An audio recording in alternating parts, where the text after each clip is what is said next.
সবাইকে বাংলার বন্ধন চ্যানেলে স্বাগতম জানাচ্ছি। আজকে আরেকটি ভিডিও নিয়ে আপনাদের সামনে হাজির হয়েছি।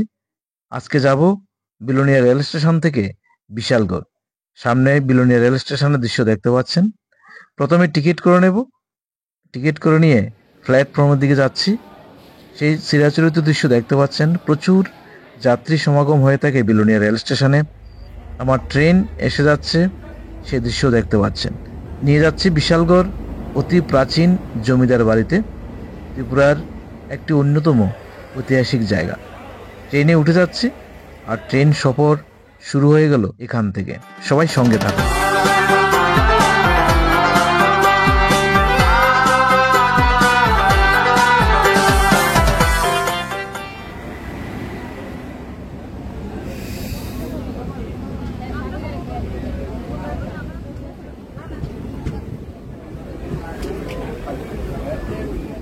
এসে পৌঁছে গেলাম বিশালগড় রেল স্টেশন। বিলোনিয়া থেকে বিশালগড় মাত্র 20 টাকা ট্রেন ভাড়া। আর বিশালগড় রেল স্টেশনের সামনের দিক থেকে দৃশ্য দেখছেন, খুব সুন্দর একটি রেল স্টেশন রয়েছে। রেল স্টেশনে অনেকগুলো অটো রয়েছে, অটো রিক্সা। সে অটোগুলো যাবো আজকে জমিদার বাড়িতে, চৌধুরী বাড়িতে। ত্রিপুরার একটা প্রাচীন ঐতিহ্যবাহী একটি নিদর্শন রয়েছে যেখানে। চলুন সবাই। ট্রেন থেকে নেমে অটোতে যাত্রা শুরু করলাম। প্রথমে বিশালগড় শহরের কিছু সুন্দর দৃশ্য আপনাদের জন্য ক্যামেরাবন্দি করছি। এরপর নিয়ে যাব সেই আজকের গন্তব্য জমিদার বাড়িতে।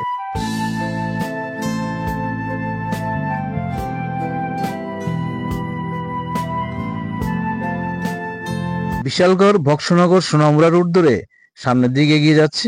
কিছু দূর গেলেই লেফট সাইডে টার্ন করে সেই জমিদার বাড়ির উদ্দেশ্যে প্রবেশ করব।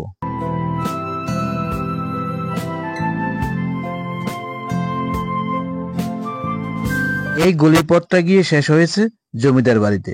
আর আশেপাশে গ্রামের দৃশ্য দেখতে পাচ্ছেন। সঙ্গে কৃষকদের ধান লাগানোর জন্য মাঠ তৈরির কাজও চলছে জোর কদমে। এই তো সেই জমিদার বাড়ি। আমার লেফট সাইডে দেখতে পাচ্ছেন জমিদার বাড়ির দৃশ্য। এসে পৌঁছলাম সে আজকের গন্তব্যে, বিশালগড় জমিদার বাড়ি। দেখতে পাচ্ছেন যে পেছনে জমিদার বাড়ির দৃশ্য, আর পাশে একটা বিশাল বড় পুকুর রয়েছে, জমিদার বাড়ির পুকুর। তো সেই অতি প্রাচীন ত্রিপুরার স্মৃতি বিজড়িত জায়গা, 100 বৎসরের উপরে একটি প্রাচীন জায়গা। সেখানে পুরো দৃশ্যটা দেখাবো আপনাদের আজকে।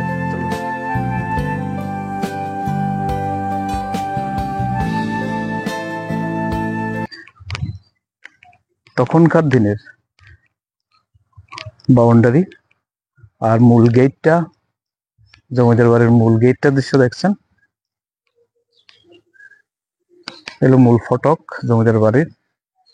আর গেট সোজায় কিন্তু রয়েছে সেই পুকুরের ঘাটলাটা, পুকুরের সিঁড়ি, সে দৃশ্য দেখতে পাচ্ছেন।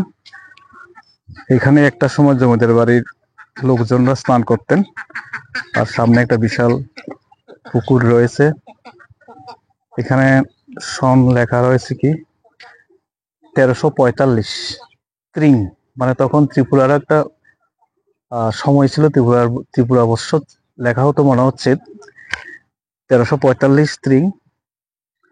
পুকুরের ঘাটলাটা, আর সামনে এখনো লেখা রয়েছে সেই স্বাগতম। চলুন ভিতরে নিয়ে যাই। প্রায় পরিত্যক্ত অবস্থায় পড়ে আছে।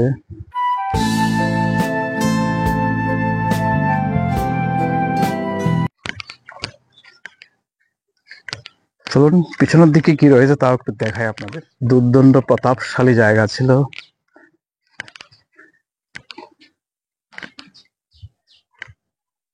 পিছনের দৃশ্য দেখতে পাচ্ছেন।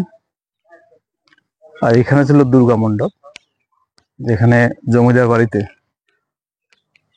অতি ঘটা করে দুর্গা উৎসব হতো পুরো এলাকার মানুষ নিয়ে। সেই দুর্গা মণ্ডপের বর্তমান রূপ দেখতে পাচ্ছেন। জায়গাটাতে দাঁড়িয়ে আছে, পিছনে সেই বিশাল বিল্ডিংটা দেখতে পাচ্ছেন। ত্রিপুরার একটি 100 বৎসর থেকেও বেশি প্রাচীন ঐতিহাসিক জায়গা জমিদার বাড়ি, চৌধুরী বাড়ি বিশালগড়ের। একটা সময় এখানে শত শত মানুষ থাকতো, ওনাদের অভাব অভিযোগ খাজনা নিয়ে জমিদার বাড়িতে আসতেন। সে রাজন্য আমলে ত্রিপুরার ইতিহাসকে বয়ে নিয়ে চলছে এখনো এই বিল্ডিংটি, যে বিল্ডিংটির নিচে দাঁড়িয়ে আছে দেখতে পাচ্ছেন। যদিও ঘরের ভিতরের দৃশ্যগুলো দেখাতে পাচ্ছি না, কারণ লক করা রয়েছে। ওনারা ওনাদের যে পরবর্তী প্রজন্ম ওনারা রয়েছেন আগরতলাতে থাকেন, কেউ ত্রিপুরার বাইরে থাকেন। তো এলাকার মানুষ এবং পর্যটক বিভিন্ন মানুষরা এখানে আসেন। মানে মাঝে মাঝে আসে, কিন্তু আচ্ছা, বহু মানুষ আসে আসে এখানে ত্রিপুরা বিভিন্ন প্রান্ত থেকে তো আসে। বিভিন্ন প্রান্ত থেকে। তো এসে নিশ্চয়ই এখানে একটু কল্পনা করা হয় যে একটা সময় এখানে জমিদার থাকতো। উপরে যে করিডোর রয়েছে দ্বিতল ভবনে, এখানে জমিদাররা হাঁটতেন। একজন রয়েছেন এখানে স্থানীয়, যিনি হয়তো এই বাড়ির সম্বন্ধে কিছু ইতিহাস জানেন। যদি কিছু বলেন, বাড়ির মালিকের নামটা কি ছিল? অমর চৌধুরী। অমর চৌধুরী, মানে চৌধুরী বাড়ি। চৌধুরী বাড়ি। তো ওনাদের কি বিশাল সম্পত্তি ছিল এখানে? হ্যাঁ, বিশাল সম্পত্তি আসলো। এখনো আছে কি জমিন বা কোনো সম্পত্তি? আছে, ওখানে আছে। কেউ তো থাকেন না, না? বাড়িতে কেউ থাকেন না এবং তারা আগরতলাতে থাকে। আচ্ছা, আসেন এখানে মাঝে মাঝে? ও মাঝে মধ্যে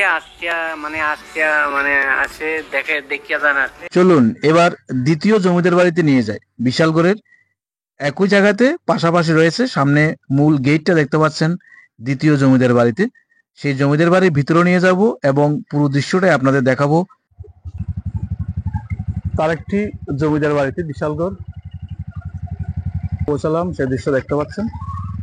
যে জমিদার বাড়ির প্রবেশ মুখে মূল ফটক, সুউচ্চ একটা গেট রয়েছে। মনে হচ্ছে এখানে হয়তোবা সিকিউরিটিরা থাকতো একটা সময়। মূল ফটকটির দৃশ্য, চলুন ভিতরে নিয়ে যাই।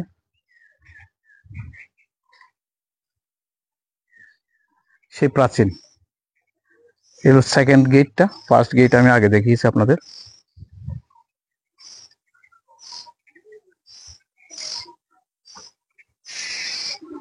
ত্রিপুরার ইতিহাসে একটি অন্যতম বিরল স্থাপত্য এখনো রয়েছে এজ এ সাক্ষী হিসাবে, যা আমার ক্যামেরায় দেখতে পাচ্ছেন এখন। জমিদার বাড়ি, চৌধুরী বাড়ি। ফ্রন্ট দিকটা দেখুন,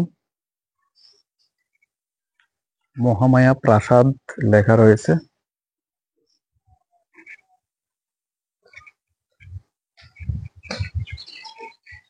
মনে হচ্ছে একটু কালার করা হয়েছে, এখানে থাকেন মানুষজন। আপনাদের দেখাই আমি যে সালটা লেখা রয়েছে 26/4/49 ত্রিং আরম্ভ, মানে বাড়ি তৈরির কাজ শুরু হয়েছিল। ত্রিং মানে ত্রিপুরার একটা নির্দিষ্ট সন ছিল তখন, সাল ছিল। তো ত্রিপুরার একটা স্বতন্ত্র একটা সাল ছিল তখন। সামনে একটা মাঠ প্রাঙ্গণ রয়েছে, আর এই বাড়িটার সামনে একটা বিশাল বড় পুকুর রয়েছে। লেফট সাইডে সেম দুর্গা বাড়ি, যেখানে একটা সময় জমিদার বাড়িতে দুর্গোৎসব হতো। আর পুকুরের ঘাটটা আপনাদের একটু দেখাই, কি সুন্দর করে প্রাচীর তৈরি করা হয়েছে পুকুর ঘাটলা।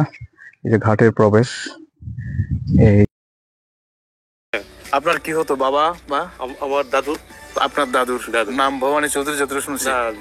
বড় চৌধুরী আমার বড় জ্যাঠামশাই। আচ্ছা, হ্যাঁ, এরপর সারদা চলেও নিছে হ্যাঁ আপনার এই জ্যাঠামশার দাদু। তো এই ঘরটা মানে জমিদার বাড়ি ছিল, আর এখানে রাজা আসতো আপনাদের বাড়িতে একটা সময়? 100 সময় তো আসতো। তো হ্যাঁ। আপনাদের কাজ কি ছিল? মানে আপনার যে দাদু বা জ্যাঠামশাই, ওনারা নাকি খাজনা আদায় করতেন। খাজনা দেয়। আপনাদের জমি আছে কি এখানে জমিদারের? এই তো পুকুর যা দেখেন তো সব। প্রিয় দর্শক, আমি এই দ্বিতীয় নাম্বার জমিদার বাড়ি বিশালগড়ের পুকুরের ঘাটলাতে বসে আছি, যেখানে একটা সময় জমিদার বসতো। সেখানে আমি বাংলার বন্ধন চ্যানেলের এখানে এসে বসেছি আজকে। সে পুরানো ইতিহাসটাকে একটু রোমন্থন করছি, যে কেমন ছিল হতো বা কেমন পরিবেশটা হতো বা ছিল আজ থেকে 100 বছর পূর্বে, যখন এখানে স্বয়ং জমিদার থাকতেন। আজকে আমার সফর সঙ্গী ছিল বিশ্বজিৎ সাহা, বিশালগড়ের অটো চালাও স্যার। একদম পূর্ণ সহযোগিতা করেছে আমার সঙ্গে। ওকে, ভালো থাকবে। এই পর্যন্ত এখন ট্রেনের জন্য ওয়েট করছি বিশালগড় রেল স্টেশনে। দেখতে পাচ্ছেন একদম শুনশান ফাঁকা রেল স্টেশন। রেল প্রবেশ করছে বিশালগড় রেল স্টেশনে, তো দৃশ্য দেখছেন।